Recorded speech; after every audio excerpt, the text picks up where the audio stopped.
강민호는 서울 외곽의 작은 마을에서 자랐다. 어릴 적부터 동물을 사랑했던 그는 대학에서 수의학을 전공하고 여러 동물원에서 일하며 경험을 쌓았다. 용인의 한 작은 동물원에서 수의사로 일하게 된 그는 매일 아침 동물들을 돌보는 일을 즐겼다. 그러나 그의 삶은 곧 예상치 못한 방향으로 흘러가게 되었다. 비가 내리던 어느 저녁, 동물원이 문을 닫은 후 민호는 마지막 점검을 하고 있었다. 갑자기 들려온 고통스러운 울음소리에 그는 걸음을 멈췄다. 소리는 사자 우리에서 나오고 있었다.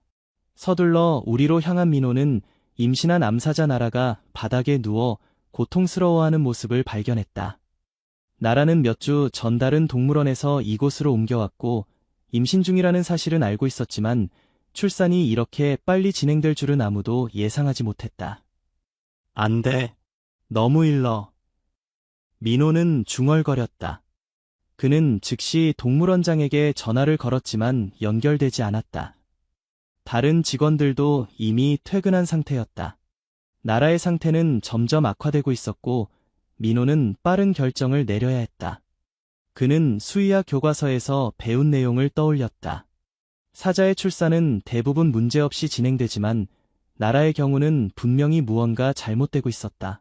새끼가 제대로 자리 잡지 못한 것 같았다. 민호는 알았다. 도움 없이는 나라와 새끼들 모두 위험할 수 있다는 것을. 우리 안으로 들어가는 것은 미친 짓이었다. 그러나 그는 선택의 여지가 없었다. 마취총을 준비했지만 출산 중인 사자에게 마취제를 사용하면 새끼들에게 치명적일 수 있다는 것을 알고 있었다. 민호는 깊은 숨을 들이쉬고 우리 문을 열었다. 나라야, 괜찮아. 도와줄게. 그는 차분한 목소리로 말했다. 사람들은 동물이 사람의 감정을 느낄 수 있다고 하지만 출산의 고통 속에 있는 사자가 그의 의도를 이해할까? 민호는 그저 희망할 뿐이었다. 천천히, 조심스럽게 그는 나라에게 다가갔다. 암사자는 고통에 신음하며 간헐적으로 으르렁거렸다. 민호는 침착하게 말을 계속했다.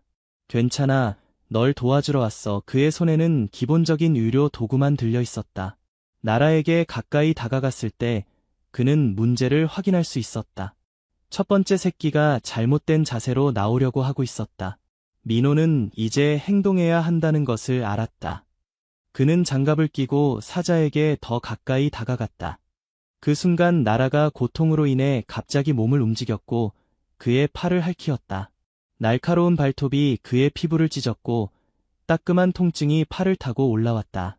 민호는 고통을 참으며 계속 나아갔다. 지금은 자신의 상처를 걱정할 때가 아니었다. 조금만 참아, 나라야. 그는 속삭였다. 조심스럽게 그는 새끼의 위치를 바로잡기 시작했다. 그의 손은 피로 젖었지만 그는 집중을 잃지 않았다. 몇 분의 긴장된 순간이 지나고 마침내 첫 번째 새끼가 세상에 나왔다. 민호는 안도의 한숨을 내쉬었지만 아직 끝나지 않았다. 나라는 여전히 고통 속에 있었고 더 많은 새끼들이 있다는 것을 그는 알고 있었다. 그는 계속해서 사자 곁을 지켰다. 두 번째 새끼가 나오기 시작했을 때 나라의 상태가 갑자기 악화되었다. 그녀는 의식을 잃어가고 있었다. 민호는 패닉에 빠지지 않으려 애썼다. 두 번째 새끼도 힘겹게 세상에 나왔지만 숨을 쉬지 않았다. 민호는 작은 생명체를 들어 올려 부드럽게 마사지하기 시작했다. 제발, 숨을 쉬어. 그는 간절히 빌었다. 몇 초가 영원처럼 느껴졌다. 그러다 갑자기 작은 새끼가 약한 소리로 울기 시작했다. 민호의 눈에서 안도의 눈물이 흘러내렸다. 세 번째 새끼는 더 쉽게 태어났다. 그러나 나라의 상태는 계속해서 악화되었다. 출혈이 심했고 그녀의 생명이 위험해 보였다. 민호는 필사적으로 출혈을 멈추기 위해 노력했다. 그의 의료 지식은 인간과 작은 동물들에 맞춰져 있었지만 지금은 그가 가진 모든 지식을 동원해야 했다. 버티자, 나라야. 내 아이들은 널 필요로 해. 그는 계속해서 말했다. 그의 손은 피로 뒤덮여 있었고 팔의 상처는 계속해서 피를 흘렸다. 그러나 그는 멈출 수 없었다. 마침내 여러 시간의 사투 끝에 출혈이 멈췄다. 나라는 매우 약해져 있었지만 살아있었다. 3마리의 작은 새끼 사자들은 그들의 어미 옆에 모여 있었다. 민호는 지쳐서 우리 한쪽에 기대어 앉았다. 그제서야 그는 자신의 상처를 확인했다. 팔에는 깊은 핥힌 자국이 여러 개 있었고 다리에도 상처가 있었다. 그러나 그는 미소를 지었다. 그것은 가치 있는 희생이었다. 밖에서 비가 내리는 소리가 들렸다. 민호는 그의 전화기를 찾아 동물원장에게 다시 전화를 걸었다. 이번에는 연결되었다. 박 원장님, 나라가 출산했습니다. 3마리 새끼요. 지금 도움이 필요합니다. 전화를 끊고 민호는 다시 나라와 새끼들을 지켜보았다. 나라는 이제 조금 회복된 듯했고 첫 번째와 3번째 새끼를 핥기 시작했다. 그러나 이상하게도 2번째 새끼에게는 관심을 보이지 않았다. 왜 그러지? 민호는 중얼거렸다.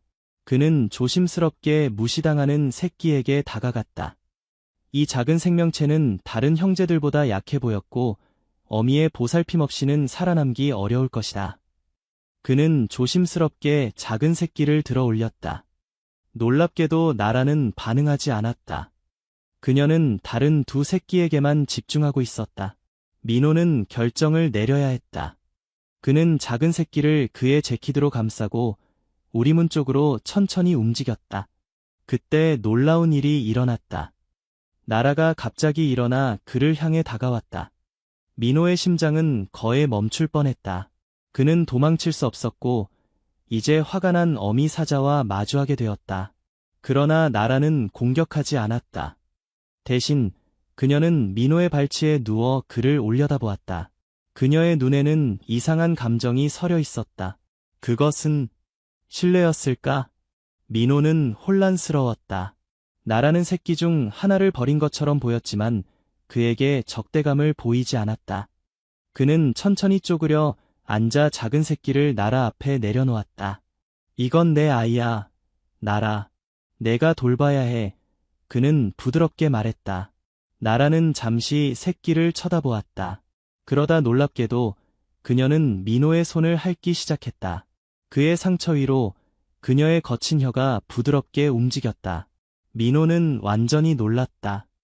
이것은 야생 동물에게서 기대할 수 있는 행동이 아니었다.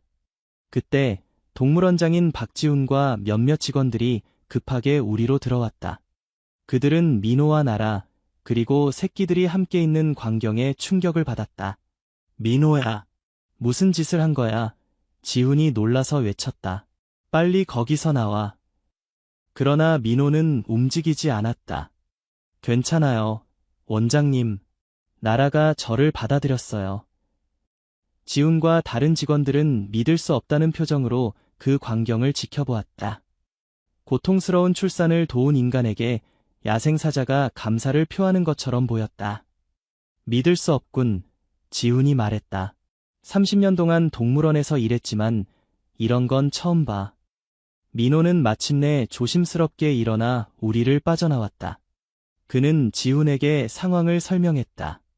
나라의 출산이 어떻게 위험했는지, 그리고 3마리의 새끼 중 하나가 어미에게 거부당한 것처럼 보이는지. 아마도 그 새끼가 약해서 그런 것 같아요. 지훈이 말했다. 야생에서는 흔한 일이지만 우리는 모든 새끼를 살릴 수 있도록 노력해야지. 그날 밤 민호는 병원에서 상처를 치료받았다. 의사들은 그가 운이 좋았다고 말했다. 사자의 발톱은 감염의 위험이 높았고 더 심각한 상처를 입었을 수도 있었다. 병원 침대에 누워 민호는 계속해서 나라와 새끼들을 생각했다. 특히 버려진 듯한 그 작은 새끼가 마음에 걸렸다. 그는 꼭 다시 동물원에 가서 확인해야겠다고 다짐했다. 다음 날 그는 퇴원하자마자 동물원으로 향했다. 지훈은 그를 보자 반가워했다. 민호야, 어떻게 지내? 상처는 괜찮아? 네, 괜찮아요. 나라와 새끼들은요? 지훈의 표정이 어두워졌다. 나라는 회복 중이야. 2 새끼도 건강해. 하지만요?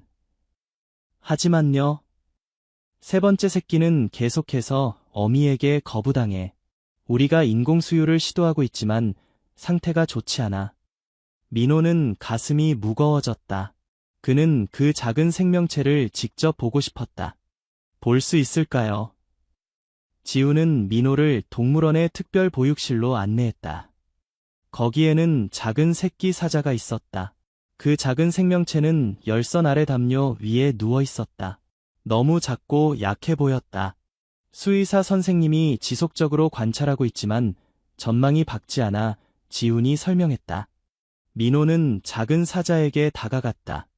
새끼는 약하게 울었다. 그 소리에 민호의 가슴이 아팠다. 제가 돌볼 수 있을까요? 그가 갑자기 물었다. 지훈은 놀란 표정을 지었다. 뭐라고? 제가 이 새끼를 돌보게 해주세요. 제 아파트에서요. 24시간 관리가 필요하잖아요. 제가 수의사인이 할 수 있어요. 지훈은 잠시 생각에 잠겼다. 이것은 일반적인 절차가 아니었다. 그러나 민호는 이미 나라와 새끼들을 위해 자신의 목숨을 걸었고 그는 신뢰할 수 있는 수의사였다. 좋아, 지훈이 마침내 말했다. 하지만 정기적으로 보고해야 해. 그리고 새끼가 강해지면 즉시 돌아와야 해. 민호는 고개를 끄덕였다. 그는 즉시 필요한 모든 것을 준비했다. 우유 대체품, 작은 온열 담요, 의약품들. 그는 조심스럽게 작은 생명체를 안전하게 담요로 감싸고 그의 아파트로 향했다. 그의 아파트는 작고 소박했다. 동물원에서 일하는 수의사의 봉급으로는 호화로운 생활을 할 수 없었다. 그러나 그는 작은 새끼를 위한 편안한 공간을 마련했다. 내 이름은 기적이라고 할게. 그는 작은 사자에게 말했다. 왜냐하면 내가 기적처럼 살아났으니까. 다음 몇 주는 민호에게 도전의 연속이었다. 그는 2시간마다 기적에게 수유를 해야 했고 체온을 모니터링하고 유료적 관리를 제공했다. 그의 아파트는 동물 보호소로 변했다. 이웃들은 이상한 소리와 냄새에 대해 불평했지만 민호는 개의치 않았다. 그의 모든 관심은 기적에게 쏠려 있었다. 놀랍게도 기적은 점점 강해졌다. 처음에는 매우 약했지만 민호의 지속적인 관리 덕분에 그는 하루하루 성장했다. 민호는 매일 그의 진전 상황을 지훈에게 보고했다. 믿을 수 없군. 지훈은 한 달 후 민호의 아파트를 방문했을 때 말했다. 이 녀석이 살아남을 거라고 생각하지 않았는데. 기적은 이제 민호의 아파트를 자유롭게 돌아다니며 장난감과 놀고 심지어 민호의 음식도 훔쳐 먹으려고 했다. 그는 강하고 건강한 어린 사자로 성장하고 있었다. 민호야, 넌 정말 놀라운 일을 했어. 지훈이 말했다. 하지만 이제 기적을 동물원으로 돌려보내야 할 때가 왔어. 민호는 그 말을 들었을 때 가슴이 아팠다. 그는 기적에게 너무 애착이 생겼다. 함께 보낸 매 순간이 소중했다.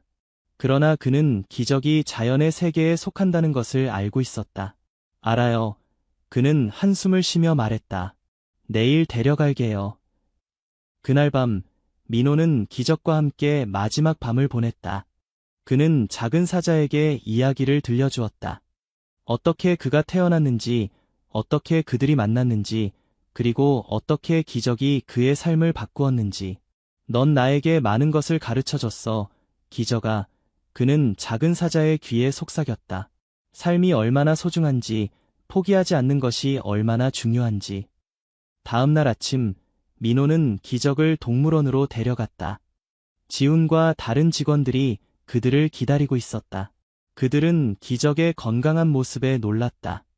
이제 나라와 다른 새끼들에게 소개할 시간이야. 지훈이 말했다. 민호는 불안했다. 만약 나라가 기적을 다시 거부한다면? 그러나 그는 시도해야 한다는 것을 알고 있었다. 사자는 자연스러운 가족 환경에서 자라야 했다. 그들은 나라와 두 새끼가 있는 특별한 영역으로 갔다. 민호는 기적을 조심스럽게 안고 있었다. 나라는 그들이 다가오는 것을 보고 경계하는 자세를 취했다. 천천히, 지훈이 속삭였다. 그녀가 너를 인식할 수 있게 해. 민호는 나라에게 천천히 다가갔다. 그는 몇 주 전 그녀의 출산을 도왔던 바로 그 사람이었다. 그녀가 그를 기억할까? 놀랍게도 나라는 공격적인 자세를 풀었다. 그녀는 민호의 냄새를 맡고 그를 인식한 것 같았다. 그녀는 심지어 그에게 다가와 그의 손을 핥기 시작했다. 믿을 수 없군. 지훈이 놀라서 말했다. 그녀가 널 기억해. 민호는 천천히 기적을 내려놓았다. 작은 사자는 처음에는 겁을 먹었지만 곧 호기심에 나라에게 다가갔다. 모두가 숨을 죽이고 지켜보았다. 나라는 기적의 냄새를 맡았다. 그녀는 한동안 움직이지 않았다. 그때 놀랍게도 그녀는 기적을 핥기 시작했다. 그녀는 그를 받아들인 것이다. 민호의 눈에서 눈물이 흘러내렸다. 기적은 이제 그의 진짜 가족과 재결합했다. 다른 두 새끼도 호기심에 기적에게 다가왔고 곧 세 마리 모두 함께 놀기 시작했다. 성공이야. 지훈이 민호의 어깨를 두드리며 말했다. 넌 기적을 일으켰어. 민호는 그 광경을 지켜보며 미소를 지었다. 몇 주 전 그는 자신의 목숨을 걸고 나라를 도왔다. 그 결과로 그는 기적이라는 특별한 생명을 구했고 이제 그 생명은 자신의 가족과 함께 있었다. 그러나 이야기는 여기서 끝나지 않았다. 민호의 행동은 동물원에 큰 변화를 가져왔다. 지훈은 그의 용기와 헌신에 감동받아 그에게 새로운 직책을 제안했다. 동물복지 담당 수석 수의사. 이 역할에서 민호는 동물원의 모든 동물들이 최상의 관리를 받을 수 있도록 할 수 있었다. 또한 그의 이야기는 뉴스를 통해 전국에 알려졌다. 사람들은 동물을 위한 그의 희생과 헌신에 감동받았다. 그는 곧 인터뷰 요청과 강연 초대로 넘쳐났다. 그러나 민호에게 가장 중요한 것은 기적과 그의 가족이었다. 그는 매일 그들을 방문했다. 놀랍게도 나라는 항상 그를 반가워했다. 그녀는 그를 가족의 일부로 받아들인 것 같았다. 기적은 빠르게 성장했다. 몇 달 만에 그는 형제들만큼 크고 강해졌다. 그러나 그는 여전히 민호에게 특별한 애정을 보였다. 민호가 우리에 다가갈 때마다 기적은 항상 가장 먼저 달려와 그를 반겼다. 이건 정말 특별한 유대야. 지훈은 종종 말했다. 인간과 야생동물 사이의 경계를 넘어선. 민호는 기적을 통해 많은 것을 배웠다. 그는 생명의 소중함, 포기하지 않는 의지의 중요성, 그리고 종을 넘어선 사랑의 힘을 깨달았다. 그의 경험은 그를 더 나은 수의사, 더 나은 인간으로 만들었다. 몇 년이 지나 동물원은 특별한 행사를 개최했다. 기적과 그의 형제들이 더 넓은 서식지로 이동하는 것을 축하하는 행사였다. 그들은 이제 성체사자가 되었고 더 넓은 공간이 필요했다. 민호는 복잡한 감정으로 그 행사에 참석했다. 그는 기적이 더 나은 환경으로 이동하는 것이 기쁘지만 그와의 일상적인 만남이 적어질 것을 알고 있었다. 새로운 서식지로 이동하는 날, 민호는 마지막으로 기적과 작별 인사를 했다. 그는 성체사자의 갈기를 쓰다듬으며 속삭였다. 널 절대 잊지 않을게, 기적아. 내가 내게 준 선물을 평생 간직할게. 놀랍게도 기적은 마치 이해한 듯 부드럽게 울었다. 그는 민호의 손을 핥고 그의 얼굴에 머리를 부비었다. 그것은 마치 작별 인사와 같았다. 그날 이후 민호는 종종 새로운 서식지를 방문했다. 놀랍게도 기적은 항상 그를 인식했다. 수년이 지나도 그들의 유대는 계속되었다. 민호의 이야기는 많은 사람들에게 영감을 주었다. 그는 책을 쓰고 강연을 했으며 동물 복지를 위한 재단을 설립했다. 그러나 그에게 가장 큰 보상은 기적과의 특별한 관계였다. 어느 날 동물원에 큰 위기가 닥쳤다. 심각한 재정 문제로 인해 동물원이 문을 닫을 위기에 처한 것이다. 지훈은 직원들을 모아 안타까운 소식을 전했다. 안타깝게도 우리는 더 이상 운영을 지속할 여력이 없습니다. 몇 달 내로 동물들을 다른 시설로 옮겨야 할 것 같습니다. 민호는 그 소식을 듣고 큰 충격을 받았다. 특히 나라와 기적, 그리고 다른 새끼들이 어디로 갈지 걱정이 되었다. 그들을 분리해서 다른 동물원으로 보낼 수도 있다는 생각에 그의 가슴은 무거워졌다. 원장님, 무언가 방법이 있을 거예요. 우리가 할 수 있는 일이 분명히 있을 겁니다. 민호가 말했다. 지우는 한숨을 쉬었다.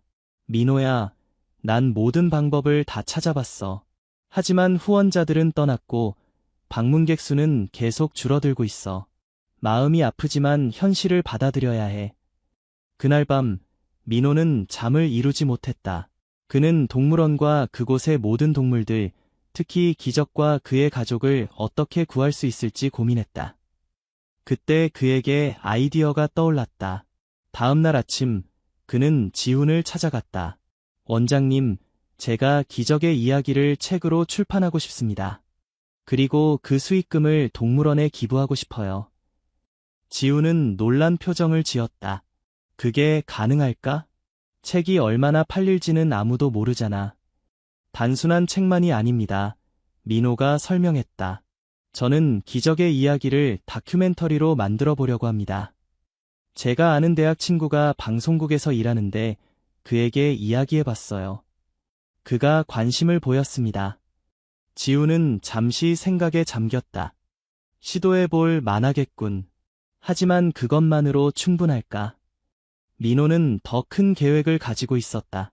저는 기적의 친구들이라는 프로그램을 시작하고 싶습니다. 사람들이 우리 동물원의 동물들을 입양하는 것처럼 후원할 수 있는 프로그램이요. 그들은 정기적으로 후원금을 내고 특별한 방문 기회와 동물들에 대한 업데이트를 받게 됩니다. 지훈의 눈이 빛났다. 그거 정말 좋은 아이디어네. 하지만 프로그램을 설계하고 홍보하는 데 시간이 필요할 거야. 제가 모든 것을 준비하겠습니다. 그저 기회를 주세요. 민호가 간청했다. 지훈은 고개를 끄덕였다. 좋아, 한번 시도해보자. 그렇게 민호의 새로운 도전이 시작되었다. 그는 낮에는 수의사로 일하고 밤에는 기적의 이야기를 책으로 쓰기 시작했다. 그는 나라의 출산부터 기적이 어떻게 살아남았는지 그리고 그들의 특별한 유대에 이르기까지 모든 것을 상세히 기록했다. 그의 대학 친구인 이지호는 방송국에 이야기를 제안했고 놀랍게도 그들은 즉시 관심을 보였다. 곧 카메라 크루가 동물원에 와서 민호와 기적, 나라의 이야기를 촬영하기 시작했다. 촬영 중에 놀라운 장면이 포착되었다. 카메라가 돌아가는 동안 기적은 민호에게 다가와 마치 오랜 친구를 만난 듯 그의 곁에 누웠다.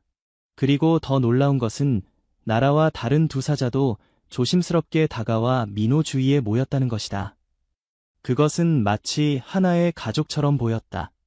이건 정말 믿을 수 없는 광경이야. 지호가 말했다. 이런 장면은 전 세계 어디에서도 볼 수 없을 거야. 다큐멘터리는 몇 주 후에 방영되었고 반응은 폭발적이었다. 기적을 만든 사람이라는 제목의 이 프로그램은 전국에서 가장 높은 시청률을 기록했다. 사람들은 민호의 용기와 희생, 그리고 그와 사자들 사이의 특별한 유대에 감동받았다. 민호의 책 역시 출판되었고 베스트셀러가 되었다.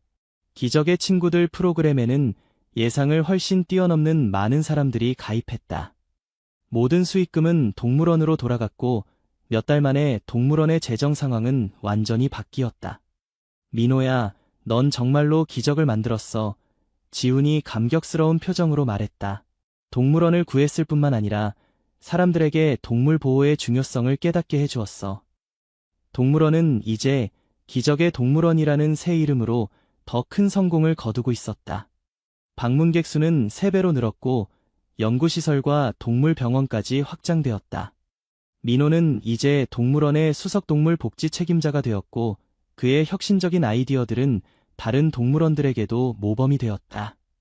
그러나 민호에게 가장 큰 보상은 여전히 기적과 나라, 그리고 다른 사자들과의 특별한 관계였다.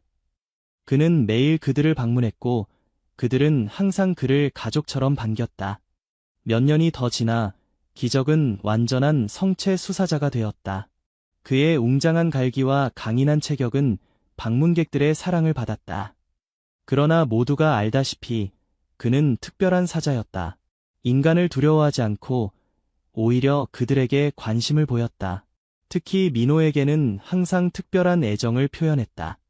어느 날 민호가 사자들의 건강검진을 하기 위해 우리에 들어갔을 때 놀라운 일이 일어났다. 그는 갑자기 심한 가슴 통증을 느꼈다. 그는 쓰러졌고 의식을 잃기 시작했다. 그때 기적이 그에게 달려왔다. 민호, 동료들이 소리쳤지만 그들은 사자가 있어 가까이 다가갈 수 없었다. 놀랍게도 기적은 민호의 옆에 누워 크게 포효하기 시작했다. 그 소리는 온 동물원에 울려 퍼졌다. 곤나라와 다른 사자들도 합류했다. 그들의 포효 소리는 마치 도움을 요청하는 것 같았다. 그 소리를 들은 다른 직원들이 즉시 달려왔고 기적과 다른 사자들은 놀랍게도 그들을 민호에게 다가가게 해주었다. 민호는 즉시 병원으로 이송되었고 의사들은 그가 심장마비를 겪고 있다고 진단했다. 만약 사자들이 경고하지 않았다면 그는 살아남지 못했을 거예요. 의사가 말했다. 그들의 포효가 그를 구했습니다. 민호가 병원에서 회복하는 동안 놀라운 일이 또 일어났다. 기적이 먹기를 거부하기 시작한 것이다. 그는 민호 없이는 먹지 않았고 점점 약해져 갔다. 지우는 이 소식을 듣고 즉시 병원으로 달려가 민호에게 상황을 알렸다. 기적이 너를 찾고 있어. 그가 말했다. 그는 내가 돌아올 때까지 기다리는 것 같아. 민호는 아직 완전히 회복되지 않았지만 그는 기적을 걱정했다. 내가 가봐야겠어요. 그가 말했다. 의사들의 반대에도 불구하고 민호는 휠체어를 타고 동물원으로 돌아왔다. 그가 사자 우리에 다가갔을 때 기적은 즉시 그를 알아보았다. 사자는 기쁨에 차서 우리 가장자리로 달려왔다. 기적아, 난 괜찮아. 민호가 말했다.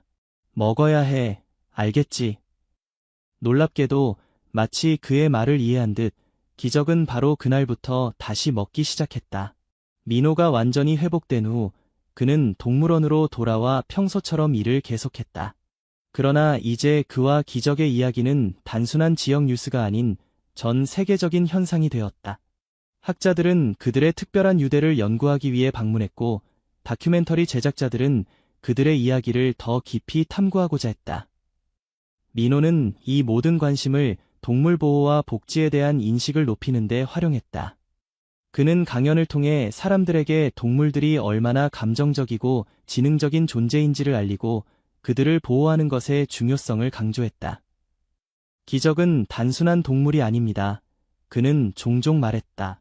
그는 감정을 느끼고 유대를 형성하고 심지어 감사함을 표현할 수 있는 놀라운 생명체입니다. 우리 모두는 그런 생명체들을 존중하고 보호할 책임이 있습니다. 시간이 흐르면서 기적의 동물원은 세계에서 가장 혁신적이고 동물 친화적인 동물원 중 하나로 인정받게 되었다. 민호의 지도 아래 그들은 전통적인 우리 대신 자연 서식지와 유사한 환경을 만들었고 동물들의 복지를 최우선으로 생각했다. 기적은 노년기에 접어들었지만 여전히 활기차고 건강했다. 그는 이제 동물원의 상징이 되었고 사람들은 그를 보기 위해 전 세계에서 찾아왔다. 그러나 그는 여전히 민호에게만 특별한 애정을 보였다. 민호가 은퇴를 결정했을 때 그는 한 가지 특별한 요청을 했다. 그는 동물원 내에 작은 집을 지어 그곳에서 살고 싶다고 했다. 그는 기적과 가까이 있고 싶었다. 물론이지, 지훈이 대답했다. 내가 없다면 이 동물원은 존재하지 않았을 거야. 이곳은 항상 너의 집이야. 그렇게 민호는 동물원 내에 작은 집을 지었고 매일 기적과 시간을 보낼 수 있었다. 그들은 종종 함께 일출을 보거나 단순히 나란히 앉아 평화로운 시간을 보냈다. 어느 따뜻한 봄날, 민호는 기적과 함께 앉아 있었다. 사자는 이제 노령으로 인해 움직임이 느려졌지만 그의 눈은 여전히 지혜와 애정으로 빛났다. 우리가 처음 만난 날을 기억해. 민호가 부드럽게 말했다.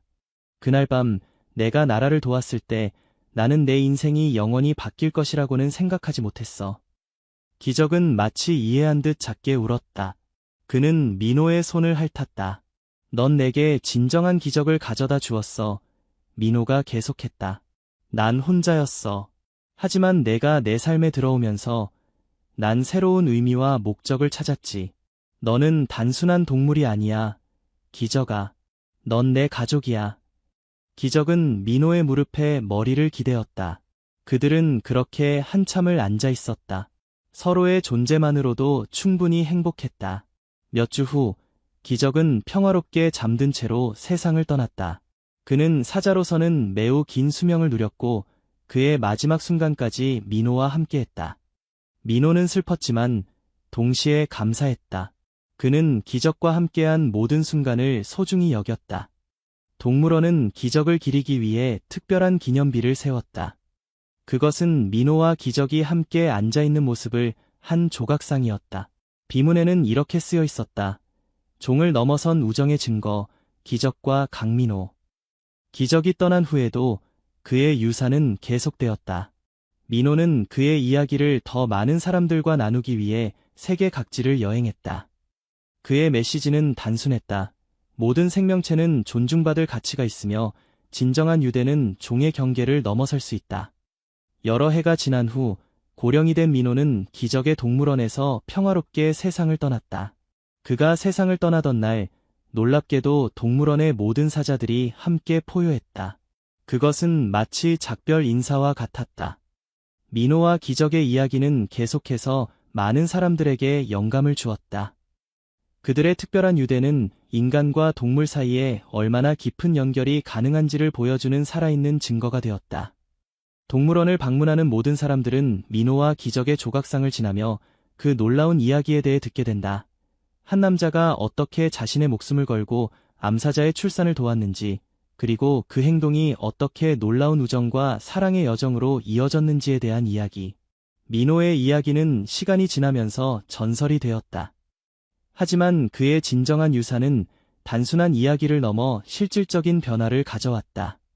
기적의 동물원은 동물 보호와 복지의 새로운 기준을 세웠고 세계 각국의 동물원들이 이 모델을 따르기 시작했다. 민호가 세상을 떠난 지 10년이 지난 어느 봄날 한 어린 소녀가 동물원을 방문했다. 그녀의 이름은 윤서연이었고 학교 견학으로 이곳에 왔다. 서연은 민호와 기적의 조각상 앞에 서서 그들의 이야기를 듣고 있었다. 그래서 강민호 선생님은 정말로 사자와 이야기를 나눌 수 있었나요? 서연이 가이드에게 물었다. 가이드는 미소를 지으며 대답했다. 그들은 말로 대화하지는 않았지만 서로를 이해하는 특별한 방법이 있었어요. 때로는 말보다 더 깊은 이해가 있을 수 있거든요. 서연은 조각상을 오랫동안 바라보았다. 그녀의 눈에는 호기심과 경외감이 가득했다. 저도 커서 동물들을 도와주고 싶어요. 그녀가 말했다. 그럼 열심히 공부해야겠네요. 가이드가 대답했다. 그날 이후 서연은 자주 동물원을 방문했다. 그녀는 학교에서 생물학과 동물학에 특별한 관심을 가지게 되었고 민호의 책을 읽고 또 읽었다. 그의 용기와 헌신은 그녀에게 큰 영감을 주었다. 시간이 흘러 서연은 대학생이 되었고 수의학을 전공했다. 그녀의 꿈은 민호처럼 동물들을 도우며 그들의 권리를 위해 싸우는 것이었다. 대학에서 그녀는 종종 민호의 이야기를 주제로 발표를 했고 그의 방법론에 대해 심도 있게 연구했다. 대학을 졸업한 후 서연은 놀랍게도 기적의 동물원에서 일자리를 얻었다. 그녀는 이제 민호가 만든 바로 그 공간에서 일하게 된 것이다. 동물원은 여전히 세계적으로 유명했고 동물 복지의 중심지로 자리 잡고 있었다. 서연이 처음 동물원에서 일을 시작한 날 그녀는 사자구역으로 향했다. 그곳에는 기적의 후손들이 살고 있었다. 기적의 아들인 희망은 이제 노령의 사자가 되었지만 그의 눈빛은 여전히 강렬했다. 안녕, 희망아, 서연이 부드럽게 말했다. 난 서연이야. 앞으로 함께 일하게 될 거야. 희망은 그녀를 바라보며 부드럽게 으르렁거렸다. 그것은 적대적인 소리가 아니라 마치 인사와 같은 소리였다. 동물원의 원장인 김준호는 서연의 열정과 헌신을 빠르게 알아보았다. 그는 민호의 오랜 친구이자 후계자로 동물원의 비전을 계속 이어가고 있었다. 서연 씨는 민호 선생님을 많이 연구했다고 들었어요. 준호가 어느 날 말했다. 서연은 고개를 끄덕였다. 네, 저는 그분의 철학과 방법론에 깊이 감명받았습니다. 특히 동물들과의 교감 방식이 놀랍습니다. 준호는 미소를 지었다. 민호 선생님은 항상 동물들에게 마음을 열고 진심으로 소통하는 것이 중요하다고 말씀하셨어요. 그들을 단순한 전시물이 아닌 존중받아야 할 생명체로 대했죠. 서연은 그의 말에 깊이 공감했다. 그녀는 매일 동물들과 시간을 보내며 그들을 이해하려고 노력했다. 특히 희망과 다른 사자들에게 특별한 관심을 가졌다. 몇 달이 지난 후 동물원에 긴급 상황이 발생했다. 희망의 딸인 별이 갑자기 아프게 된 것이다. 그녀는 먹기를 거부하고 활동량이 급격히 줄었다. 수의사들은 그녀를 검사했지만 정확한 원인을 찾지 못했다. 내부 감염일 수도 있지만 확실하지 않아요. 수석 수의사가 말했다. 더 자세한 검사를 위해 마취가 필요한데 그녀의 상태가 너무 약해서 위험할 수 있습니다. 서연은 고민에 빠졌다. 그녀는 별을 구하고 싶었지만 마취는 큰 위험을 수반했다. 그녀는 민호라면 어떻게 했을지 생각했다. 그날 밤 서연은 동물원에 남아 별을 지켰다. 그녀는 사자 우리 옆에 앉아 작은 목소리로 이야기를 들려주었다. 별아, 난 널 돕고 싶어. 하지만 어떻게 해야 할지 모르겠어. 내가 무엇을 필요로 하는지 알려줄 수 있다면 좋겠어. 놀랍게도 별은 그녀의 목소리에 반응했다. 그녀는 약하게 울며 서연을 바라보았다. 서연은 그 눈빛에서 무언가를 느꼈다. 그것은 단순한 고통이 아니라 더 깊은 무언가였다. 서연은 별의 행동을 더 면밀히 관찰하기 시작했다. 그녀는 종종 한쪽 옆구리를 핥는 것처럼 보였다. 서연은 감을 따라 그 부분을 더 자세히 검사해보기로 결정했다. 준호 원장님, 제가 별에게 다가가 볼 수 있을까요? 그녀가 다음날 아침 물었다. 준호는 놀랐다. 그건 매우 위험할 수 있어요. 별이 약해졌다고 해도 여전히 위험한 포식자입니다. 민호 선생님도 위험을 감수했잖아요. 서연이 말했다. 저는 별이 무엇을 말하려고 하는지 알아야 합니다. 준호는 망설였지만 결국 동의했다. 하지만 안전 조치를 취하고 전문 사육사들이 함께 있어야 합니다. 모든 준비가 완료된 후 서연은 별의 우리에 조심스럽게 들어갔다. 그녀의 심장은 빠르게 뛰고 있었지만 그녀는 침착함을 유지하려고 노력했다. 별아, 나야. 도와주러 왔어. 그녀가 부드럽게 말했다. 별은 약하게 누워 있었지만 그녀의 눈은 서연을 따라갔다. 서연이 가까이 다가갈수록 별은 경계하는 대신 누워 있었다. 서연은 천천히 무릎을 꿇고 별의 옆구리를 살펴보았다. 그녀는 조심스럽게 별의 털을 헤치며 무언가 이상한 점을 찾으려고 했다. 그때 그녀는 작은 상처를 발견했다. 그것은 외부에서는 거의 보이지 않았지만 자세히 보니 감염된 것 같았다. 여기 뭔가 있어요. 서연이 사육사들에게 말했다. 감염된 상처예요. 아마도 우리 안에 뭔가에 다쳤을 거예요. 그들은 즉시 행동했다. 별에게 가벼운 진정제를 주고 상처를 치료했다. 검사 결과 그것은 작은 금속 조각이 살 속으로 박혀 감염된 것이었다. 서연 씨가 없었다면 우리는 이것을 발견하지 못했을 거예요. 수석 수의사가 말했다. 별은 회복될 거예요. 며칠 후 별은 놀라운 회복을 보였다. 그녀는 다시 먹기 시작했고 활동량도 증가했다. 서연이 우리에 다가갈 때마다 별은 그녀를 알아보고 반가워하는 듯한 소리를 냈다. 이 사건 이후 서연과 별 사이에는 특별한 유대가 형성되었다. 그것은 민호와 기적의 관계를 떠올리게 했다. 서연은 종종 별의 우리 근처에 앉아 그날의 일을 이야기하곤 했고 별은 마치 이해하는 듯 귀를 기울였다. 서연 씨는 민호 선생님과 많이 닮았어요. 준호가 어느 날 말했다. 그와 같은 직관과 동물들에 대한 이해력을 가지고 있어요. 서연은 그 말에 감동받았다. 저에게는 그보다 더 큰 칭찬이 없을 것 같아요. 세월이 흘러 서연은 기적의 동물원에서 점점 더 중요한 역할을 맡게 되었다. 그녀는 민호의 철학을 계승하며 동물 복지와 보존에 혁신적인 아이디어를 도입했다. 그녀의 방법론은 다른 동물원들에게도 영향을 미쳤고 많은 사람들이 그녀의 지도를 받기 위해 찾아왔다. 어느 날 서연은 동물원의 아카이브룸에서 민호의 오래된 일기장을 발견했다. 그것은 그가 나라와 기적을 처음 만났을 때부터 쓰기 시작한 것이었다. 내가 그들을 구한 것이 아니라 그들이 나를 구한 것이다. 민호는 마지막 페이지에 적어 놓았다. 동물들은 우리에게 무조건적인 사랑과 신뢰의 의미를 가르쳐준다. 그들과 함께한 시간은 내 인생에서 가장 소중한 선물이었다. 서연은 그 말에 깊이 공감했다. 그녀도 별과 다른 동물들을 통해 비슷한 교훈을 배웠다. 그들은 그녀에게 인내, 공감, 그리고 무엇보다 진정한 연결의 의미를 가르쳐 주었다. 민호의 유산은 서연과 기적의 동물원을 통해 계속 이어졌다. 그의 용기와 사랑의 이야기는 세대를 넘어 전해졌고 수많은 사람들에게 영감을 주었다. 그리고 그곳에 있는 모든 사자들은 마치 그들의 DNA에 새겨진 것처럼 인간과의 특별한 유대를 계속 이어갔다. 동물원의 입구에 있는 민호와 기적의 조각상 옆에는 이제 새로운 문구가 추가되었다. 진정한 용기란 다른 생명체를 위해 자신을 희생할 수 있는 능력이다.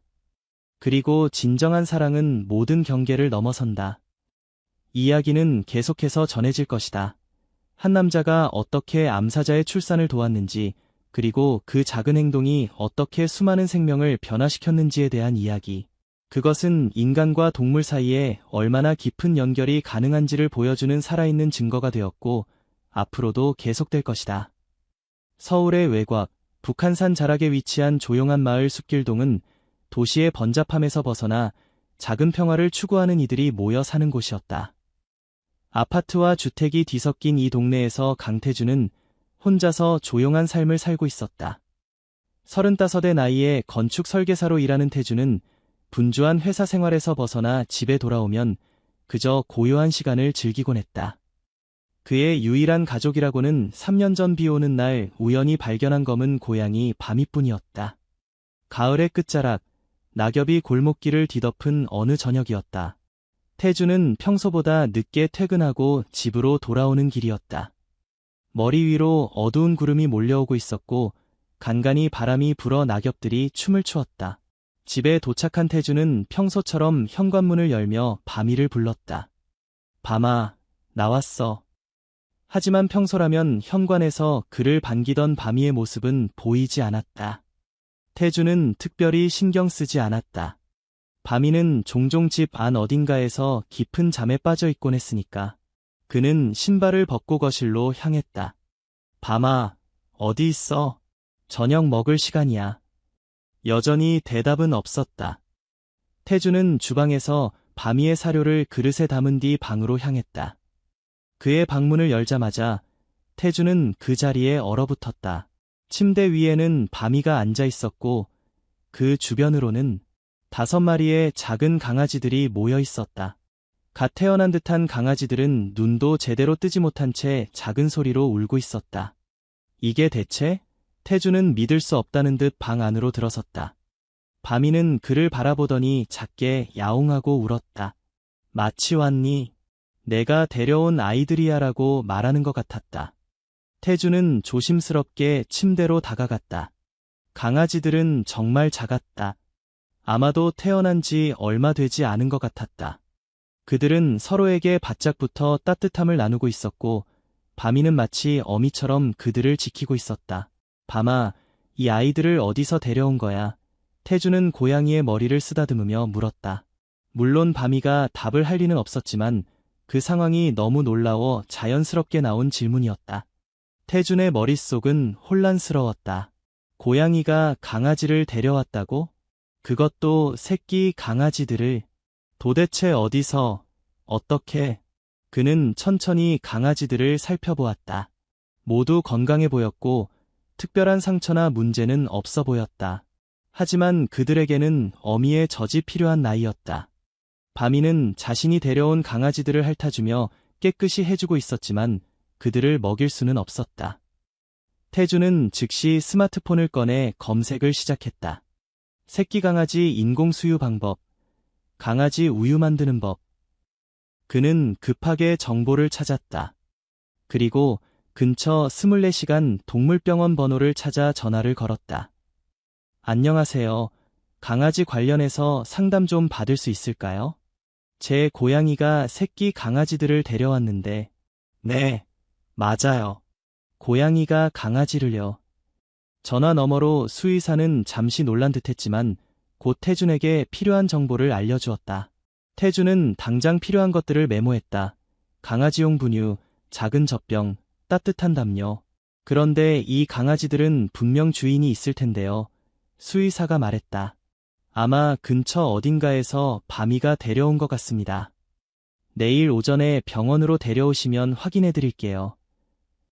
태준은 전화를 끊고 급히 근처 편의점으로 향했다. 다행히 편의점에서 강아지용 분유를 구할 수 있었고 작은 젖병도 대신할 만한 것을 찾았다. 그는 서둘러 집으로 돌아와 분유를 준비했다.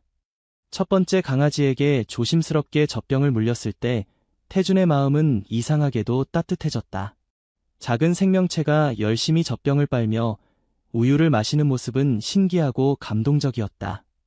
바미는 그의 곁에 앉아 모든 과정을 유심히 지켜보았다.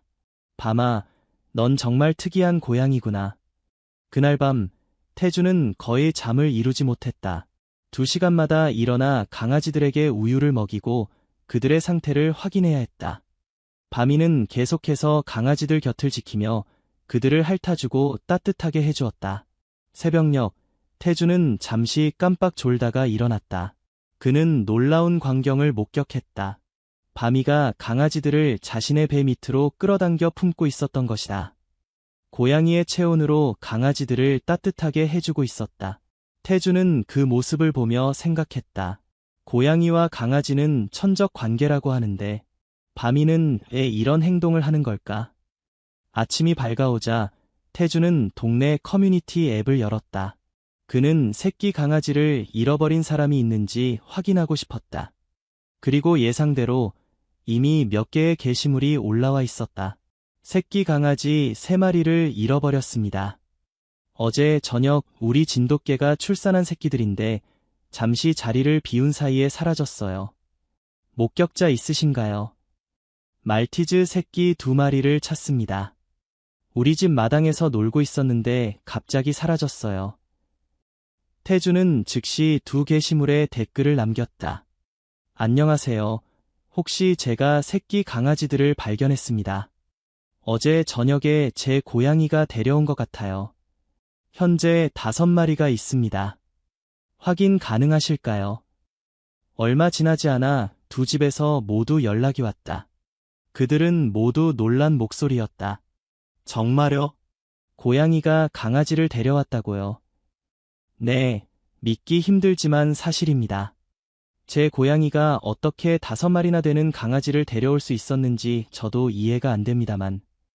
태준은 그날 오전 수의사에게 강아지들을 데려가기 전에 2 집의 주인들과 만나기로 약속했다.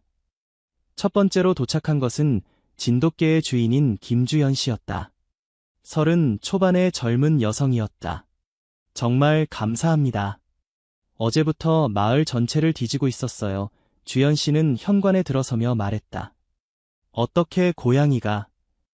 그녀의 마른 거실에서 강아지들을 본 순간 멈췄다. 그녀는 즉시 자신의 강아지들을 알아보았다. 맞아요. 이 아이들이에요.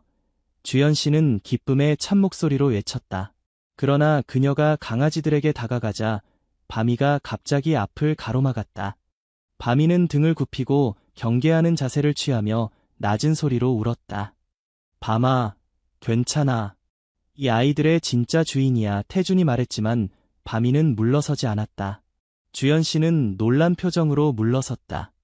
이런, 고양이가 강아지들을 지키네요. 네, 어제부터 그래요. 마치 자기 새끼처럼 돌보고 있어요. 그때 초인종이 울렸다. 2 번째 방문자, 말티즈의 주인인 박지호 씨가 도착한 것이다.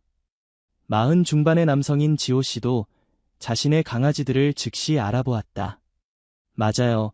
이 아이들이 우리 집 말티즈 새끼들이에요. 지호 씨가 말했다. 근데 이 고양이는 뭐죠? 강아지들을 데려온 게 이 녀석인가요? 네, 제 고양이 밤이에요. 어제 저녁에 강아지들을 데려왔어요. 어떻게 했는지는 저도 모르겠지만 세 사람은 함께 상황을 논의했다. 강아지들은 아직 어미의 젖이 필요한 나이였고 가장 좋은 방법은 원래 어미에게 돌려보내는 것이었다. 하지만 문제가 있었다.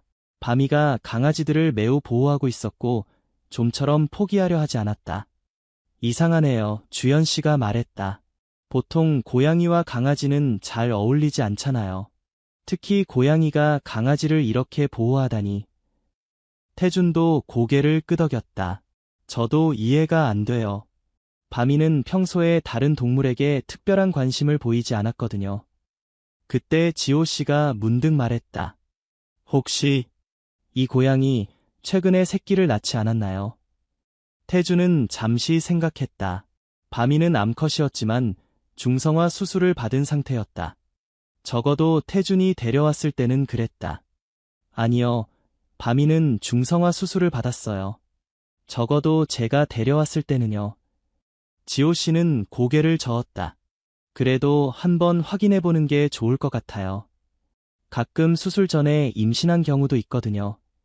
세 사람은 결국 함께 동물병원으로 향하기로 했다. 태주는 조심스럽게 강아지들을 상자에 담았고 바미는 계속해서 상자 주변을 맴돌며 강아지들을 지켰다. 정말 특이한 고양이네요. 주연 씨가 말했다. 마치 진짜 엄마 같아요. 동물병원에 도착하자 수의사인 이소연 선생님이 그들을 맞이했다. 소연 선생님은 먼저 5마리 강아지의 상태를 확인했다. 건강해 보이네요. 다행히 큰 문제는 없어요. 소연 선생님이 말했다. 근데 이 고양이가 강아지들을 데려왔다고요. 태준이 고개를 끄덕이자 소연 선생님은 놀란 표정을 지었다. 흥미롭네요. 한번 이 고양이도 살펴볼게요. 소연 선생님은 바미를 검사대에 올려놓고 자세히 살펴보았다. 그리고 잠시 후 그녀의 표정이 변했다. 이 고양이, 최근에 출산한 흔적이 있어요. 태주는 놀란 표정으로 물었다. 뭐라고요? 하지만 바미는 중성화 수술을. 아마도 수술 전에 임신했던 것 같아요. 그리고 최근 아마 일주일 이내에 출산했을 가능성이 높습니다. 소연 선생님의 말에 세 사람은 서로를 바라보았다. 태준의 머릿속에 갑자기 이상한 생각이 스쳐 지나갔다. 그럼 바미의 새끼들은 어디에? 소연 선생님은 심각한 표정으로 말했다. 그게 바로 제가 걱정하는 부분이에요. 흔적으로 봐서는 여러 마리를 출산한 것 같은데 새끼 고양이들의 행방을 모르겠네요. 태주는 갑자기 가슴이 무거워졌다. 바미가 새끼들을 잃어버렸거나 더 최악의 경우 그는 생각하기도 싫었다. 그래서 이 고양이가 강아지들을 데려온 건가요? 주연 씨가 물었다. 자신의 잃어버린 새끼들 대신. 소연 선생님은 고개를 끄덕였다. 그럴 가능성이 높아요. 출산 후 호르몬의 영향으로 모성 본능이 매우 강해져 있을 겁니다. 자신의 새끼들을 잃은 후 그 빈자리를 채우기 위해 다른 새끼들을 입양한 거죠. 태주는 바미를 바라보았다. 평소 독립적이고 때로는 냉정해 보이기까지 했던 고양이가 이렇게 강한 모성애를 보이다니. 그는 갑자기 바미가 더 특별하게 느껴졌다. 그럼 어떻게 해야 할까요? 지호 씨가 물었다. 강아지들은 원래 어미에게 돌려보내야 하는데. 소연 선생님은 잠시 생각하다가 말했다. 일단 강아지들은 자연적인 어미의 젖이 필요해요. 그게 가장 좋습니다. 하지만 이 고양이의 상태도 고려해야 해요. 갑자기 강아지들을 모두 데려가면 심각한 스트레스를 받을 수 있어요. 세 사람은 함께 해결책을 고민했다. 결국 그들은 절충안을 찾았다. 강아지들은 낮에는 원래 어미에게 돌아가 젖을 먹고 저녁에는 태준의 집으로 돌아와 바미와 시간을 보내는 것이다. 물론 이것은 임시 방편일 뿐 강아지들이 조금 더 자라면 완전히 원래 가정으로 돌아갈 예정이었다.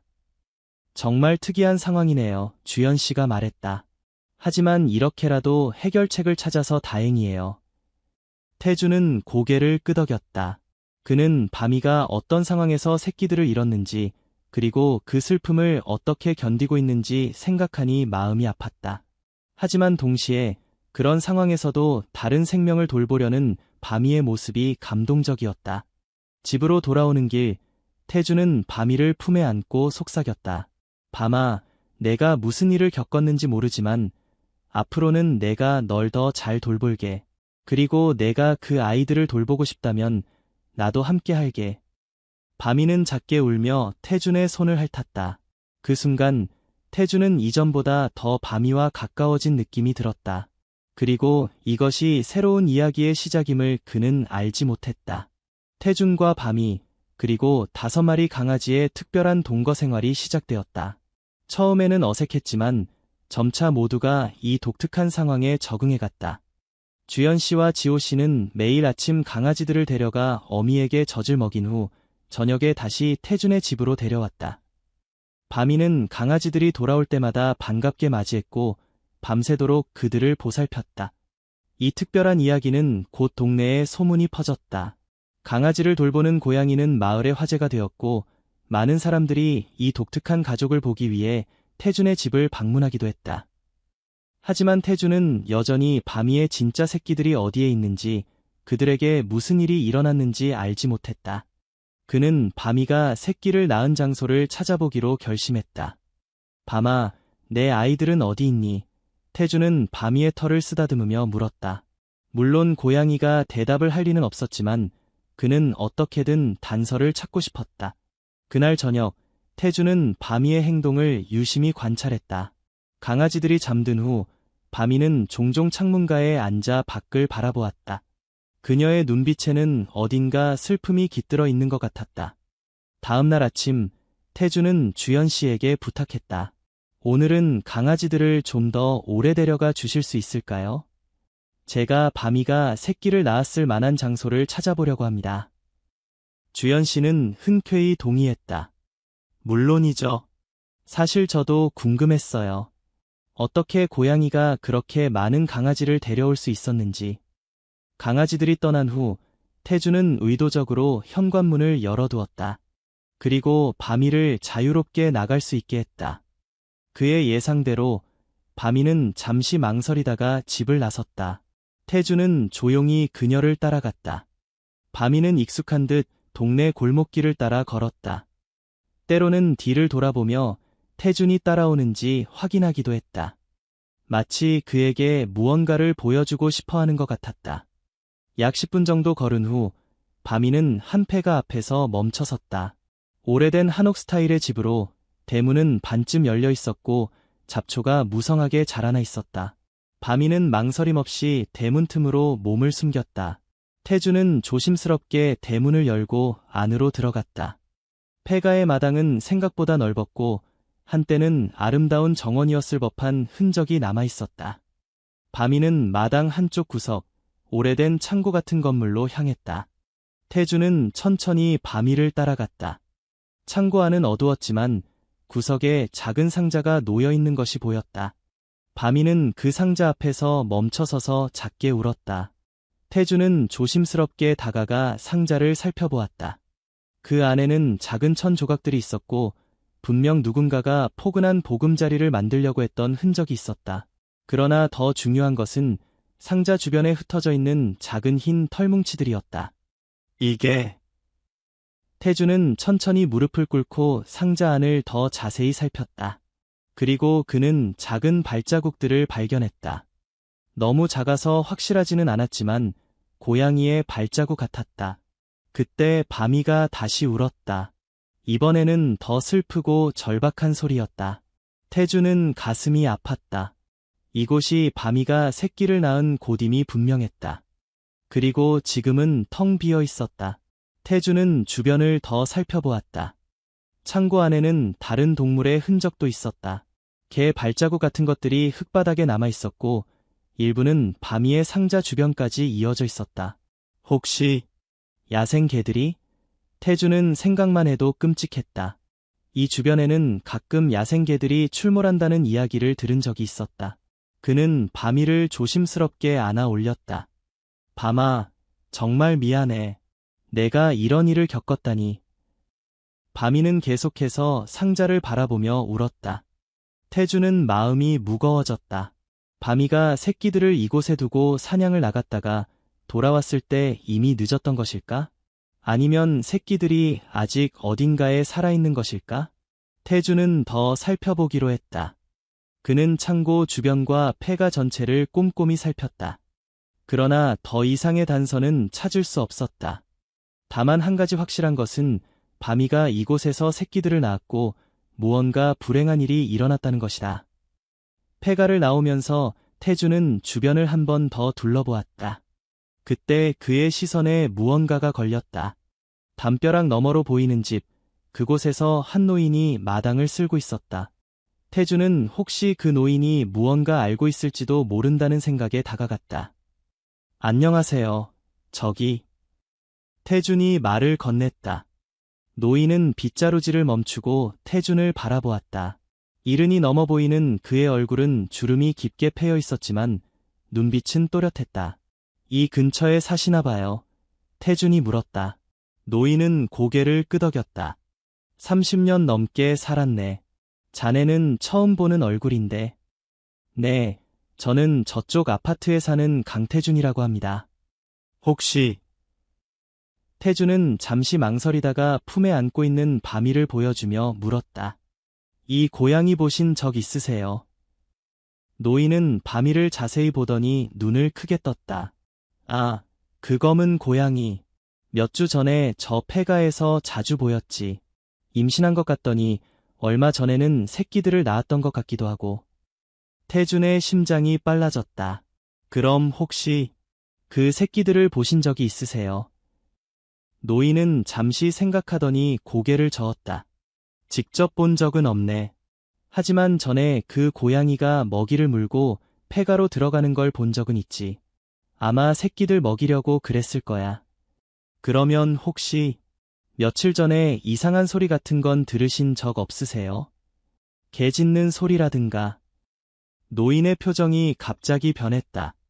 아, 그건 사흘 전인가. 밤중에 개 짖는 소리랑 고양이 울음소리가 크게 들렸었지. 워낙 시끄러워서 잠에서 깼다네. 밖을 내다봤는데 검은 고양이 한 마리가 뭔가를 물고 달아나는 걸 봤어. 그리고 그 뒤로 큰 개 몇 마리가 쫓아가는 것 같았어. 태주는 숨을 멈췄다. 고양이가 뭘 물고 있었는지 보셨어요? 정확히는 모르겠네. 어두워서.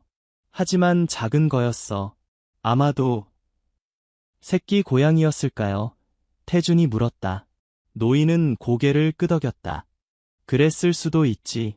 그런데 왜 이런 걸 물어보나? 태준은 간략하게 상황을 설명했다. 바미가 자신의 집에 강아지들을 데려온 일, 그리고 바미가 최근에 출산했다는 수의사의 진단까지. 노인은 이야기를 듣고 깊이 생각에 잠겼다. 그렇구나. 그 불쌍한 고양이. 아마도 새끼들을 지키려다가 그중 한 마리만 구할 수 있었던 모양이구나. 한 마리요? 태준이 물었다. 그래, 아까 말했듯이 고양이가 뭔가를 물고 달아나는 걸 봤거든. 그게 아마 새끼 중 한 마리였을 거야. 태준의 가슴이 뛰었다. 만약 바미가 한 마리 새끼를 구했다면 그 아이는 지금 어디에 있을까? 그는 노인에게 감사 인사를 하고 서둘러 집으로 향했다. 바미가 새끼를 데려갔을 만한 곳을 찾아봐야 했다. 집으로 돌아오는 길, 태주는 계속해서 바미에게 말을 걸었다. 바마, 내 아이를 구했다면 어디에 숨겼니? 어디 있는지 알려줘. 하지만 바미는 그저 태준의 품에 안겨 조용히 있을 뿐이었다. 집에 도착한 태준은 즉시 주연 씨에게 연락했다. 그는 노인에게 들은 이야기와 자신의 추측을 전했다. 그럼 혹시 바미가 한 마리 새끼를 구해서 어딘가에 숨겨두었을 수도 있다는 거네요. 주연 씨가 물었다. 네, 그런 것 같아요. 하지만 어디에 있는지 모르겠어요. 집 안을 다 찾아봤는데 없어요. 주연 씨는 잠시 생각하더니 말했다. 그렇다면 혹시 강아지들을 데려온 이유가 자신의 새끼와 함께 키우려고 했던 건 아닐까요? 태주는 그 가능성을 생각해보지 않았다. 그럴 수도 있겠네요. 근데 왜 새끼를 숨기고 있는 걸까요? 아마도 아직 불안해서 자신의 새끼를 잃는 경험을 했으니 남은 한 마리마저 잃을까 봐 두려운 거죠. 태주는 고개를 끄덕였다. 그럼 어떻게 해야 할까요? 일단 강아지들이 돌아오면 잘 지켜보세요. 밤이가 특별히 어디로 가는지, 뭔가 이상한 행동을 하는지, 그게 단서가 될 수 있을 거예요. 태주는 그렇게 하기로 했다. 그날 저녁 강아지들이 돌아왔을 때 그는 밤이의 행동을 유심히 관찰했다. 밤이는 평소처럼 강아지들을 반갑게 맞이했지만 특별히 이상한 행동은 보이지 않았다. 그러나 밤중에 태준이 잠시 화장실에 다녀오는 사이 밤이가 사라졌다. 태준은 급히 집안을 찾아다녔지만 밤이의 모습은 보이지 않았다. 그는 잠시 고민하다가 창문을 통해 밖을 내다보았다. 그리고 그는 담장 위에 앉아있는 밤이를 발견했다. 밤이는 마치 누군가를 기다리는 듯한 자세였다. 태주는 조용히 밖으로 나가 밤이를 관찰했다. 밤이는 얼마 후 담장에서 뛰어내려 골목길로 사라졌다. 태주는 조심스럽게 그녀를 따라갔다. 밤이는 동네를 가로질러 조금 떨어진 공원으로 향했다.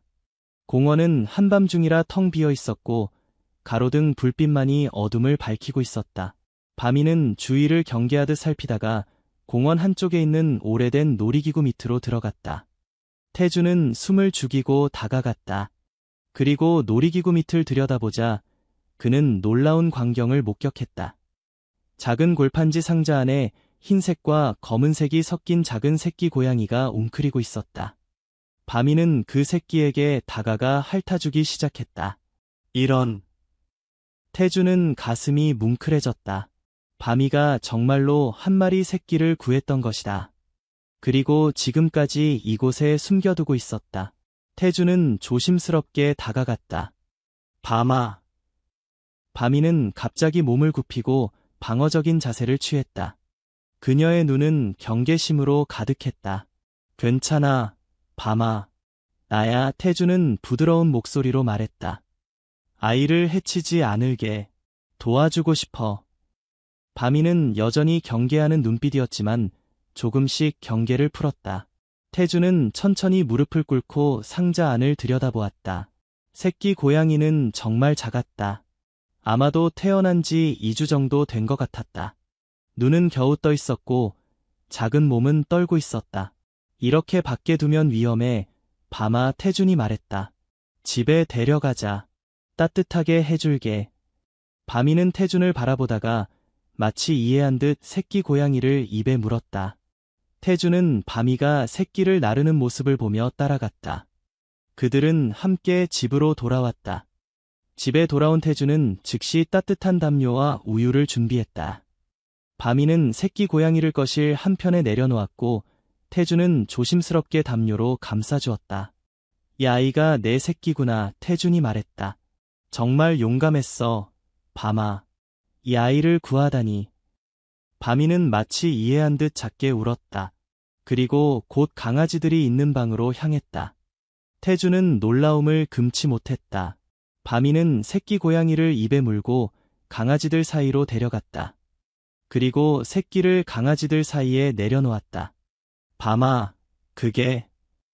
태준은 말을 잇지 못했다. 밤이의 행동은 명확했다. 그녀는 자신의 새끼와 강아지들이 함께 자라기를 원했던 것이다. 태준은 그 광경을 보며 감동을 느꼈다. 종족을 뛰어넘는 모성애라니. 그날 밤 태준은 강아지들과 새끼 고양이 그리고 밤이가 함께 잠든 모습을 지켜보았다. 그는 마음속으로 결심했다.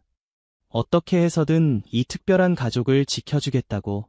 다음 날 아침 태준은 주연 씨와 지호 씨에게 상황을 설명했다. 두 사람은 놀라움을 감추지 못했다. 정말 놀라운 이야기네요. 지호 씨가 말했다. 고양이가 자기 새끼와 강아지들을 함께 키우려고 한다니. 주연 씨는 감동한 표정이었다. 이건 정말 자연이 우리에게 주는 교훈 같아요. 종족의 경계를 넘어선 사랑이라니. 세 사람은 함께 새로운 계획을 세웠다. 당분간은 강아지들과 새끼 고양이가 함께 지낼 수 있도록 하되 강아지들은 계속해서 원래 어미에게 젖을 먹이러 가는 것이다. 그리고 새끼 고양이는 태준이 직접 인공수유를 해주기로 했다. 이 이야기가 알려지면 많은 사람들이 감동할 거예요. 주연 씨가 말했다. 괜찮으시면 지역 신문에 알려봐도 될까요? 태준은 잠시 고민했다. 사실 그는 조용히 살아가는 것을 좋아했다. 하지만 이 특별한 이야기가 다른 사람들에게 희망과 감동을 줄 수 있다면 좋아요. 하지만 너무 많은 사람들이 한꺼번에 찾아오지 않았으면 좋겠어요. 바미와 아이들이 스트레스 받을 수 있으니까요. 주연 씨는 고개를 끄덕였다. 물론이죠. 조심스럽게 진행할게요. 그렇게 며칠이 지났고 지역신문에 종을 초월한 모성애라는 제목의 기사가 실렸다. 기사에는 바미가 새끼를 잃고 강아지들을 데려와 돌보게 된 과정, 그리고 마지막 한 마리 새끼를 구해내 함께 키우고 있다는 감동적인 이야기가 담겨 있었다. 기사는 예상보다 큰 반향을 일으켰다. 많은 사람들이 감동했고 태준의 집을 방문하고 싶어 했다. 하지만 태준은 바미와 새끼들의 안정을 위해 방문객 수를 제한했다. 그러던 어느 날, 한 노부부가 태준의 집을 찾아왔다. 이른이 넘어 보이는 노인 부부였다. 안녕하세요. 혹시 강태준 씨 맞으신가요? 노인이 물었다. 태준은 고개를 끄덕였다. 네, 맞습니다. 무슨 일로 오셨나요? 노인 부부는 서로를 바라보더니 노인이 말했다. 저희는 신문에서 고양이 이야기를 읽었습니다. 그런데 혹시 그 고양이를 한번 볼 수 있을까요? 태준은 잠시 망설였지만 노인 부부의 진심 어린 눈빛에 고개를 끄덕였다. 들어오세요. 노인 부부는 거실로 들어와 바미와 새끼들을 보았다. 그때 할머니가 갑자기 눈물을 글썽이기 시작했다. 미영이. 할머니가 작은 목소리로 말했다. 태준은 놀라서 물었다. 미영이요. 누구를 말씀하시는 거죠? 할머니는 바미를 가리키며 말했다. 저 고양이요. 미영이에요. 우리 미영이. 태준은 더욱 놀랐다. 이 고양이를 아시나요? 노인 부부는 고개를 끄덕였다. 네, 우리 고양이였어요. 할아버지가 설명했다. 미영이는 우리와 3년 동안 함께 살았어요. 하지만 작년에 우리가 잠시 여행을 떠났을 때 미영이가 사라졌어요. 한 달 넘게 찾았지만 결국 찾지 못했죠. 태준은 믿을 수 없다는 표정이었다. 그럼, 밤이, 아니 미영이가 원래 당신들의 고양이였다는 거군요. 할머니는 눈물을 닦으며 고개를 끄덕였다. 네, 맞아요. 저 가슴에 하얀 무늬, 그리고 왼쪽 귀 끝이 살짝 접힌 모양까지. 분명 우리 미영이에요. 태준은 혼란스러웠다. 자신이 3년 전에 발견한 고양이가 이 노인 부부의 고양이였다면 그는 바미를 바라보았다. 바미는 노인 부부를 유심히 바라보고 있었다. 그녀의 눈에는 무언가 알아보는 듯한 빛이 있었다. 미영아, 우리 목소리 기억나니? 할머니가 부드럽게 불렀다. 그러자 놀랍게도 바미가 천천히 일어나 노인 부부에게 다가갔다. 그리고 할머니의 무릎에 폭 기대듯 앉았다. 할머니는 눈물을 흘리며 바미를 쓰다듬었다. 우리 미영이가 맞구나. 보고 싶었어. 정말 보고 싶었어. 태준은 이 광경을 보며 복잡한 감정에 휩싸였다. 한편으로는 바미의 원래 주인을 만나게 된 것이 기뻤지만 다른 한편으로는 바미를 잃을지도 모른다는 두려움이 밀려왔다. 그럼 미영이를 데려가실 건가요? 태준이 조심스럽게 물었다. 노인 부부는 서로를 바라보았다. 그리고 할아버지가 천천히 고개를 저었다. 아니요, 우리는 그럴 생각이 없습니다. 할아버지가 말했다. 사실 우리는 곧 요양원으로 들어갈 예정이에요. 그곳에서는 동물을 키울 수 없죠. 그래서 미영이를 찾기는 했지만 데려갈 수는 없어요. 할머니도 고개를 끄덕였다. 우리는 그저 미영이가 잘 지내고 있는지 확인하고 싶었어요. 그리고 이렇게 좋은 주인을 만나 행복하게 살고 있다니 정말 다행이에요. 태준은 안도의 한숨을 내쉬었다. 그러면서도 노인 부부가 바미를 포기해야 하는 상황이 안타까웠다. 자주 방문하셔도 돼요. 태준이 말했다. 언제든지 미영이를 보러 오세요. 노인 부부의 눈이 밝아졌다. 정말요? 그렇게 해도 될까요? 물론이죠. 미영이도 분명 좋아할 거예요. 그렇게 아니 미영이의 과거가 밝혀졌다. 그리고 이 특별한 가족의 노인 부부까지 합류하게 되었다. 시간이 흐르면서 강아지들은 점점 자라났고 미영이의 새끼 고양이 별이도 건강하게 자라고 있었다. 별이는 강아지들 사이에서 자라다 보니 마치 자신도 강아지인 것처럼 행동하기 시작했다. 짖지는 못했지만 강아지들이 꼬리를 흔들며 반기는 모습을 따라 하려고 했고 그들과 함께 뛰어놀았다. 태주는 이 특별한 가족의 일상을 기록하기 시작했다. 때로는 사진을 찍고 때로는 짧은 영상을 남겼다. 그리고 그 기록들을 SNS에 올리기 시작했다. 종을 초월한 가족이라는 해시태그와 함께. 처음에는 몇몇 친구들만 관심을 보였지만 점차 그의 게시물은 더 많은 사람들에게 알려지기 시작했다. 사람들은 미영이의 이야기에 감동했고 서로 다른 종족이지만 함께 자라는 강아지들과 고양이의 모습에 미소 지었다. 태준의 SNS 계정은 점점 더 많은 팔로워를 얻었고 어느새 바민의 가족은 작은 인기를 얻게 되었다.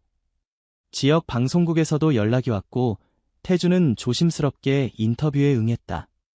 이 이야기가 많은 사람들에게 희망을 줄 수 있다면 좋겠어요. 태준은 인터뷰에서 말했다.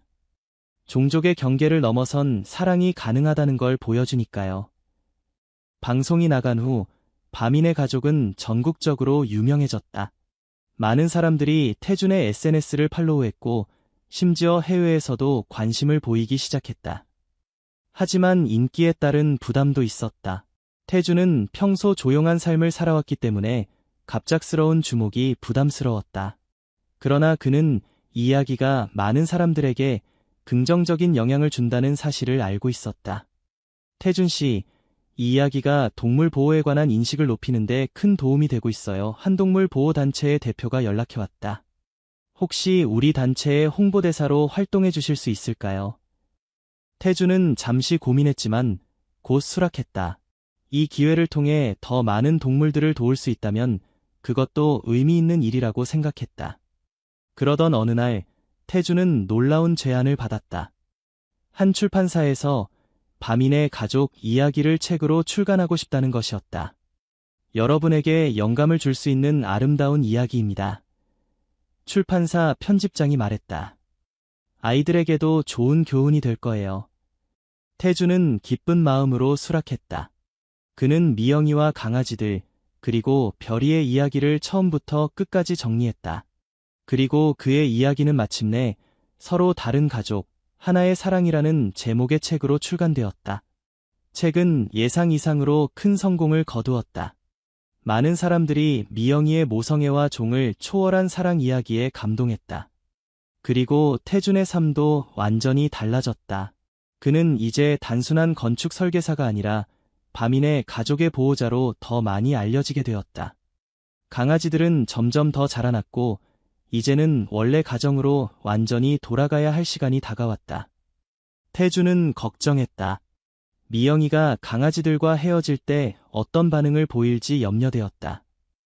첫 번째로 떠난 것은 주연신의 진돗개 2마리였다. 태준은 미영이에게 천천히 설명했다. 미영아, 이 아이들은 이제 원래 가족에게 돌아가야 해. 너무 슬퍼하지 마, 별이가 있잖아. 놀랍게도 미영이는 예상보다 차분하게 반응했다. 그녀는 마치 이해한 듯 강아지들을 핥아주며 작별 인사를 했다. 물론 그날 밤 미영이는 창가에 앉아 밖을 오래도록 바라보았지만 과도한 스트레스 반응은 보이지 않았다. 그리고 얼마 후 지오신의 말티즈 3마리도 집으로 돌아갔다. 이번에도 미영이는 평온하게 반응했다. 태준은 안도했다. 미영이가 생각보다 강인한 모습을 보여주고 있었다. 하지만 미영이의 평온함은 다른 이유가 있었다. 주연 씨와 지호 씨는 정기적으로 강아지들을 데리고 태준의 집을 방문했다. 그래서 미영이는 여전히 입양한 자식들을 볼 수 있었던 것이다. 정말 특별한 인연이네요. 주연 씨가 말했다. 우리 강아지들도 여기 오면 항상 신이 나요. 미영이를 엄마처럼 생각하는 것 같아요. 시간이 흐르면서 태준의 집은 작은 동물 왕국이 되었다.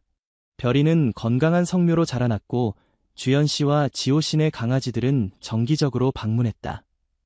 심지어 인근 동네에서 구조된 다른 고양이들도 종종 태준의 집에 머물렀다가 새 가정을 찾아 떠나곤 했다.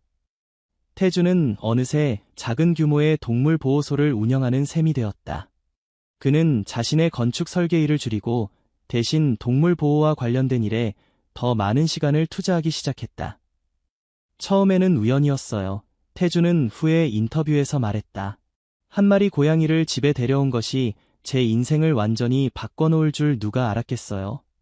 하지만 지금은 이 일이 제 삶의 목적이 된 것 같아요. 미영이 노인 부부도 태준의 집에 정기적으로 방문했다. 그들은 미영이를 쓰다듬고 별이와 놀아주며 즐거운 시간을 보냈다. 요양원에 들어가기 전까지 그들은 마치 태준의 가족처럼 친밀한 관계를 유지했다. 책의 성공과 함께 태준은 더 많은 동물 보호 활동을 위한 기금을 마련할 수 있었다. 그는 책 수익금의 절반을 동물 보호 단체에 기부했고 나머지로는 자신의 집 근처에 작은 동물 보호소를 설립했다. 밤인의 보호소라는 이름의 이 공간은 버려진 동물들의 안식처가 되었다. 특히 태준은 어미를 잃은 새끼 동물들을 돌보는데 중점을 두었다. 그리고 놀랍게도 미영이는 보호소에 온 새끼 고양이들과 강아지들을 돌보는데 적극적으로 참여했다. 미영이는 마치 이 아이들의 수호천사 같아요. 보호소에서 함께 일하는 수의사가 말했다. 어떤 새끼가 오든 미영이는 그들을 핥아주고 따뜻하게 해주죠. 정말 놀라운 고양이예요. 보호소 소식은 점점 더 널리 알려졌고 한 다큐멘터리 제작팀이 미영이와 태준의 이야기를 다루고 싶다고 연락해왔다.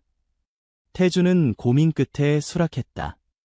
이야기가 더 많은 사람들에게 알려지고 더 많은 동물들이 도움을 받을 수 있다면 좋겠다는 생각이었다. 다큐멘터리 촬영은 2개월에 걸쳐 진행되었다. 제작팀은 미영이의 일상, 별이와의 관계, 그리고 보호소에서의 활동을 자세히 담았다. 또한 태준이 미영이를 처음 만난 날부터 지금까지의 여정을 재구성했다. 이건 단순한 동물 이야기가 아니에요. 다큐멘터리 감독이 말했다. 이건 사랑, 상실, 그리고 치유에 관한 보편적인 이야기죠. 종의 경계를 넘어선 모성애, 그리고 그것이 한 남자의 삶을 어떻게 변화시켰는지에 관한 이야기고요.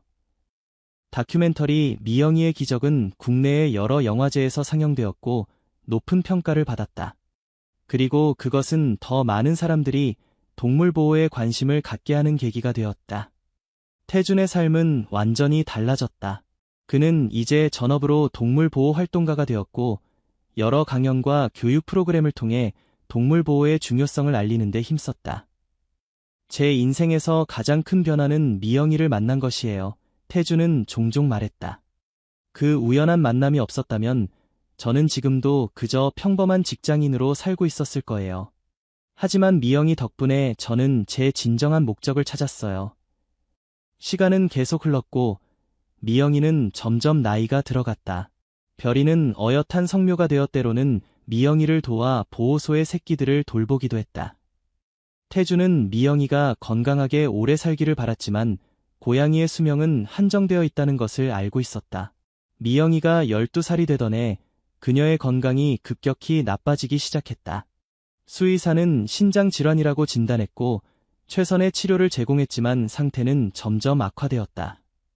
미영아, 힘내자. 태준은 매일 밤 미영이를 품에 안고 속삭였다. 내가 있어서 정말 행복했어. 고마워. 미영이는 약해지면서도 여전히 보호소의 새끼들을 걱정했다. 그녀는 비록 몸은 쇠약해졌지만 정신만은 또렷했다. 그녀는 종종 새끼 고양이들 곁에 누워 그들을 지켜보곤 했다. 마침내 겨울의 어느 고요한 밤 미영이는 태준의 품에 안겨 평온하게 눈을 감았다. 그녀의 마지막 순간에는 태준뿐만 아니라 별이, 그리고 주연 씨와 지호 씨, 그리고 노인 부부까지 모두 함께했다. 미영아, 잘가. 태준은 눈물을 흘리며 말했다. 너는 우리 모두에게 큰 사랑을 가르쳐줬어. 미영이의 죽음은 많은 사람들에게 슬픔을 안겼다. 소셜미디어에는 추모의 글들이 넘쳐났고 보호소 앞에는 꽃과 편지들이 쌓였다. 미영이는 단순한 고양이가 아니라 많은 이들에게 영감을 준 존재였다. 태주는 미영이를 보호소 뒤편 작은 정원에 묻었다. 그리고 그 자리에 작은 비석을 세웠다. 미영이에게, 종의 경계를 넘어 사랑을 가르쳐준 우리의 영웅에게. 미영이의 이야기는 그녀의 죽음으로 끝나지 않았다. 그녀의 유산은 계속되었다. 밤인의 보호소는 더욱 확장되었고 태주는 미영이의 이름으로 더 많은 동물들을 구조하고 보호했다. 별이도 어머니의 뒤를 이어 보호소의 대모 역할을 맡았다. 놀랍게도 별이는 미영이처럼 다른 종족의 새끼들에게도 관심을 보였다. 마치 어머니에게서 배운 사랑을 이어가는 것 같았다. 태주는 미영이의 이름으로 장학금도 만들었다. 미영이 장학금은 동물의학을 공부하는 학생들에게 수여되었고 그들이 더 많은 동물들을 도울 수 있는 길을 열어주었다.